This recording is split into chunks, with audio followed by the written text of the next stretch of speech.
Hey,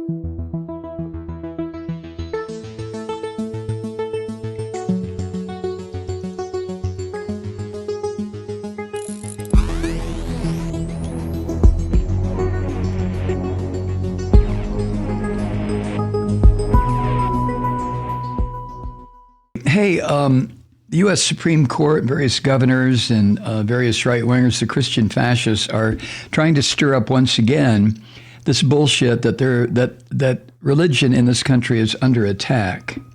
Now, when they say religion, they're talking about fundamentalist evangelical Christian fascism. That's what they're talking about, and to a lesser degree, fascist Catholicism, as opposed to fascist Protestantism. Right? Are you keeping all this straight? I hope you're taking notes so that when the day comes, when they come to arrest you and put your ass in jail because you didn't go to church last Sunday, you'll think, damn, Malloy mentioned this years ago. But I digress. Here in Georgia, our governor, the most incompetent little shit ever to be the governor of Georgia. Now, I mean that seriously. I don't care if he's a Democrat or Republican. It matters not. He happens to be a Christian fascist, but just totally out of his league, Brian Kemp.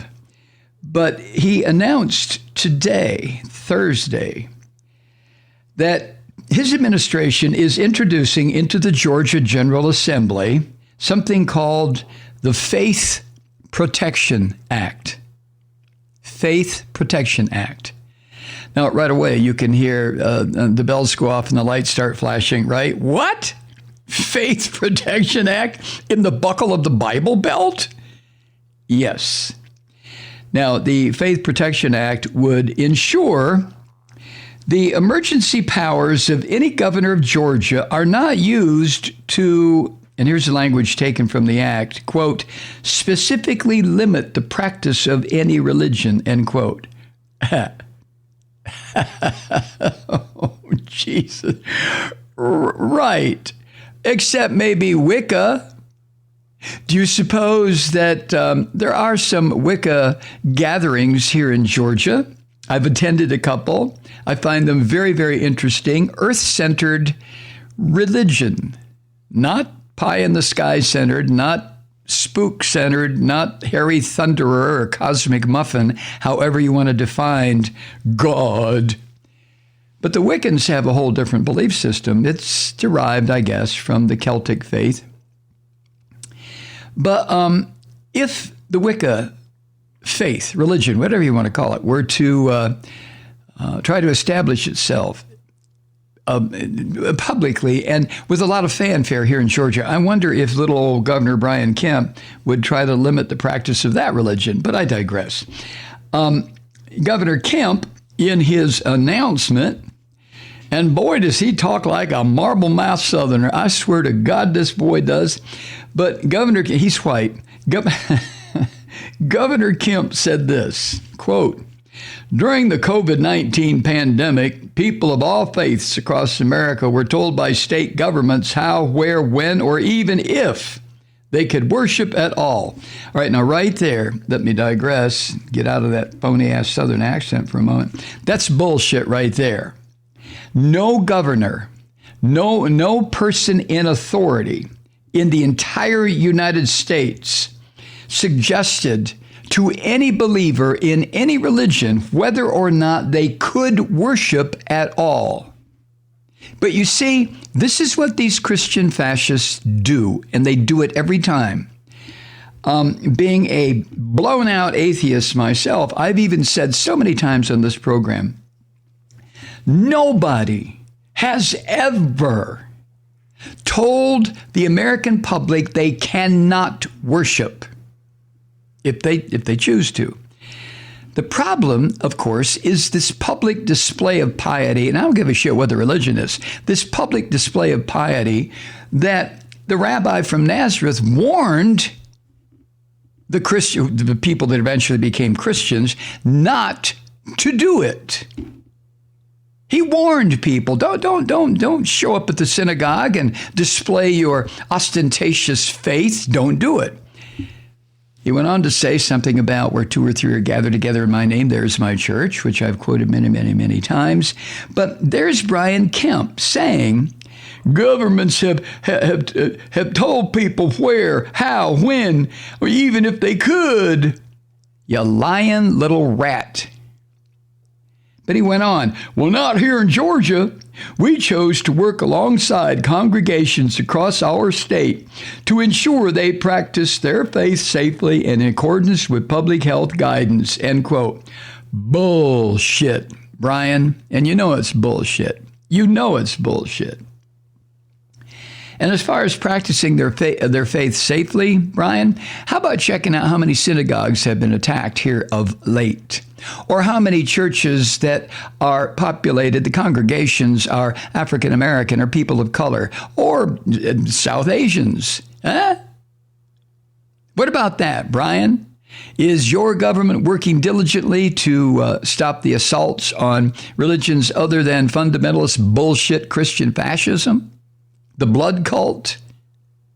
Anyway, he went on. This is what he said, quote, the Faith Protection Act, which I am introducing today, will ensure the emergency powers of any governor of Georgia in the years to come are not used to limit the God-given right to worship. The God-given right to worship. Whew. In Georgia, he went on, we never shuttered churches, synagogues, or other places of worship because we value faith, family, and freedom. Great alliteration there, Brian. Great what? Never mind. He went on. With the Faith Protection Act signed into law, Georgia will be a sanctuary state for people of faith. Well, goddamn, that is good to know. I mean, if you're a person of faith and you're being tortured for your belief, that is if you're an evangelical Christian fascist, okay? Because white evangelical Christian fascist temples of non-belief are never attacked. You ever notice that? Huh?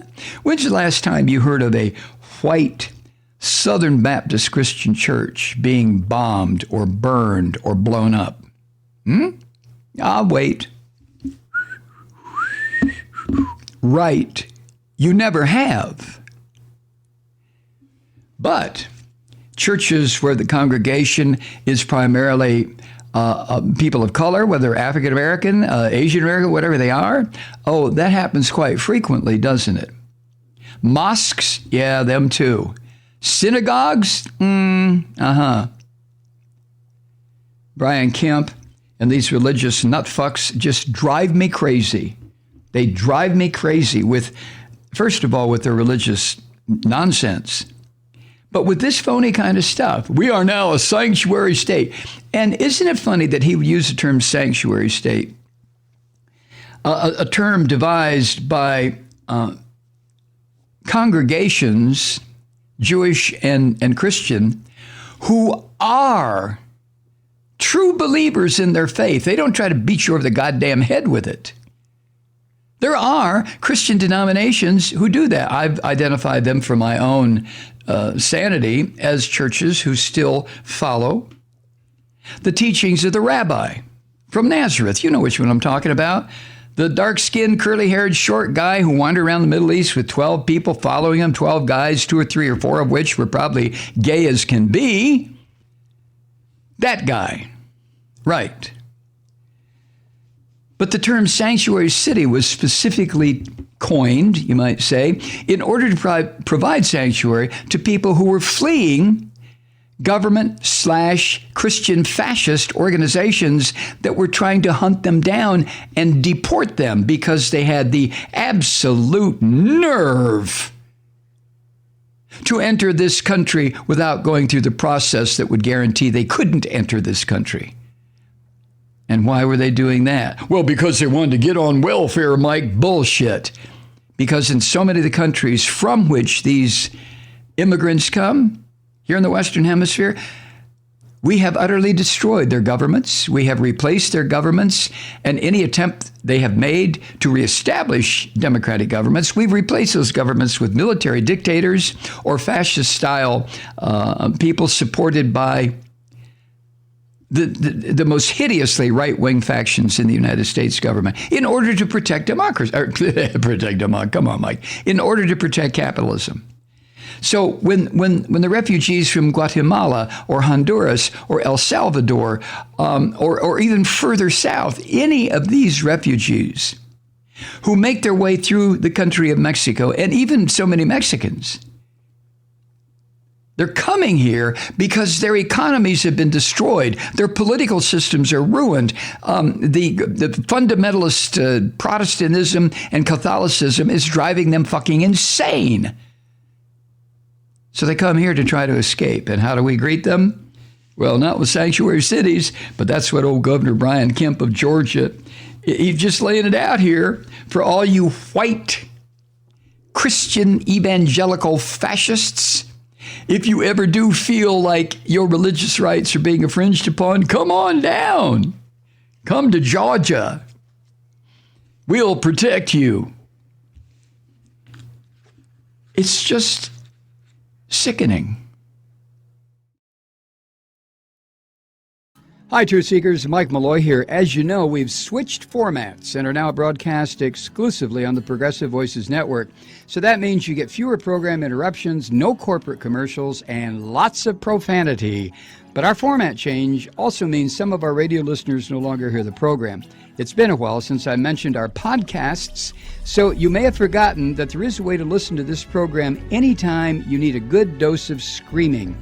Visit MikeMalloy.com and subscribe to our podcast. As a podcast subscriber, you can download the program to your mobile device and take me with you wherever you go. And if you have a friend who needs a dose of truth-seeking, you can give a gift subscription as well. That's MikeMalloy.com, and never miss a minute of the uncensored fun and frivolity.